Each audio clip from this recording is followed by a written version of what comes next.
हे आमदार खासदारांना उचलून आणा आणि त्यांना फोर्स करा की तुम्ही तुमचा राजीनामा द्या, जरांगे पाटील साहेबांच्या चरणी तुमचा राजीनामा द्या आणि एक संदेश पाठवा की आम्हाला समाजाची काळजी आहे, आम्हाला कुर्सी काही देण्यात येऊ नये. बघा 150च्या जवळ आमदार आहे मराठा समाजातले.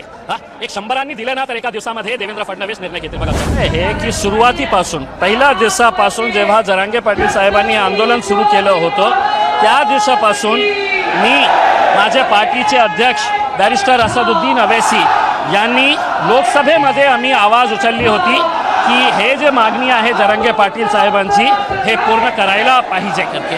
आता इतके मोठे मोर्चे झाले, इतके मोठे आंदोलन सुरू आहे तरी सुद्धा सरकार आतापर्यंत काही त्यांच्यामध्ये गांभीर्य दिसत नाही आहे.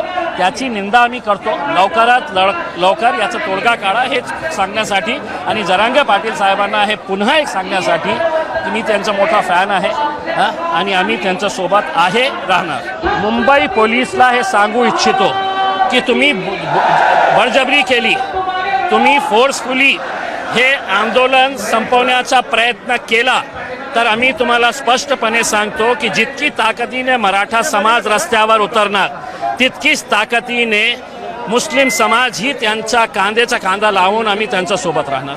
लोकशाही मार्गाने आंदोलन करण्याचा अधिकार आहे का नाही आहे? मग हरियाणामध्ये पंजाबमध्ये जेव्हा शेतकरी हे आंदोलन करत होते महिनो चाललं, शाहीन बागचं आंदोलन महिनो चाललं.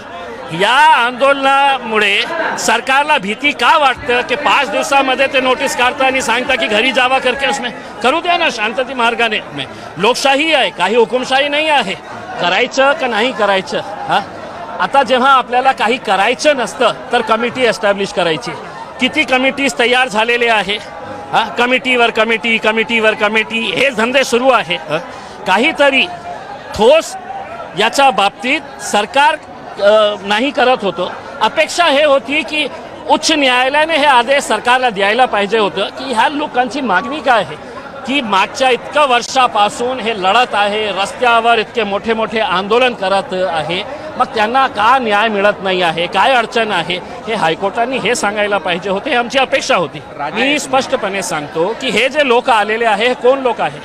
ग्रामीण एरियातून आलेले अस्सल महाराष्ट्रीयन मराठा लोक जे आहे ते इथे आपल्याला बघायला मिळतं.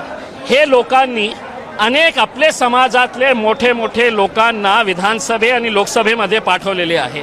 मग हे रस्त्यावर बसणार, हे इतका त्रास सहन करणार आणि हे त्यांचे जे मोठे मोठे नेते आहे ते AC मध्ये बसणार, झोपत राहणार. माझी विनंती जरांगे पाटील साहेब आणि त्यांच्या सगळ्या समर्थकांना ते आमदार खासदारांना उचलून आणा आणि त्यांना फोर्स करा की तुम्ही तुमचा राजीनामा द्या, जरांगे पाटील साहेबांच्या चरणी तुमचा राजीनामा द्या आणि एक संदेश पाठवा की आम्हाला समाजाची काळजी आहे, आम्हाला कुर्सीचे काही देणं घेणं नाही. ज्या समाजाची लढाई इथे सुरू आहे त्यांनी तर सुरुवात करावी. बघा 150च्या जवळ आमदार आहे मराठा समाजातले. एक 100 दिले ना तर एका दिवसामध्ये देवेंद्र फडणवीस निर्णय घेतील. बघा तुम्ही मुस्लिम समाजासाठी हायकोर्टाने 5% रिझर्वेशन एज्युकेशनमध्ये दिलेला होता. मी जरांगे पाटील साहेबांना स्वतः सांगितलं होतं एकदा की आज आम्ही तुमच्या सोबत पूर्ण ताकदीने उभे आहे.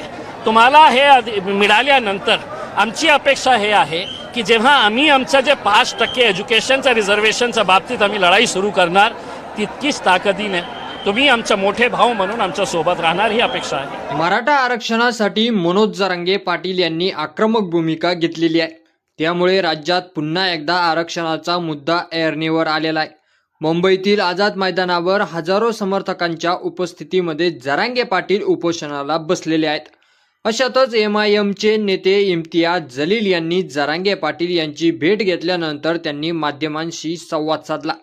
यावेळी इम्तियाज जलील म्हणाले की जेव्हापासून मनोज जरांगे पाटील यांनी आंदोलन सुरू केले तेव्हापासून मी आणि माझ्या पार्टीचे अध्यक्ष OWC यांनी लोकसभेमध्ये मराठा आरक्षणाबाबत आवाज उठवला होता. जरांगे पाटील यांची जी मागणी आहे ती पूर्ण करायला पाहिजे अशी भूमिका इम्तियाज जलील यांनी मराठा आरक्षणाबाबत घेतलेली आहे. तसेच पुढे ते म्हणाले की इतके मोठे मोर्चे मराठा समाजाचे झाले, इतके मोठे आंदोलन सुरू आहे, सरकारमध्ये आतापर्यंत कोणतंही गांभीर्य दिसून येत नाही, याची मी निंदा करतो. लवकरात लवकर यावर तोडगा काढला पाहिजे असे देखील मत MIM नेते इम्तियाज जलील यांनी भूमिका मांडलेली आहे. त्याचबरोबर जरांगे पाटील यांच्या भेटीबाबत ते म्हणाले की मी मनोज जरांगे पाटील यांचा मोठा फॅन आहे. त्यांच्यासोबत आम्ही कायम आहोत. 200% MIM पक्षाचा मराठा आरक्षणाला पाठिंबा आहे. हे सांगण्यासाठी मनोज जरांगे पाटील यांची भेट घेतली असल्याचं इम्तियाज जलील यांनी सांगितलेलं आहे. तसेच राज्य सरकारला देखील इशारा दिलेला आहे. ते म्हणाले की मी महाराष्ट्र सरकार आणि पोलिसांना हे सांगून ठेवतो की जर त्यांनी जबरदस्ती करून हे आंदोलन संपवण्याचा प्रयत्न केला तर जेवढ्या ताकदीने मराठा समाज रस्त्यावर उतरेल तेवढ्याच ताकदीने मुस्लिम समाज देखील खांद्याला खांदा लावून रस्त्यावर उतरेल असा इशारा इम्तियाज जलील यांनी महायुती सरकारला दिलेला आहे. लोकशाही मार्गाने आंदोलन करण्याचा अधिकार आहे की नाही? इतर राज्यांमध्ये महिनाभर आंदोलन चालतात. या सरकारला इतकी मराठा आंदोलकांची भीती का की 5 दिवसांमध्ये हे नोटीस काढतात आणि घरी जा असं सांगतात. करू द्या ना शांततेच्या मार्गाने आंदोलन.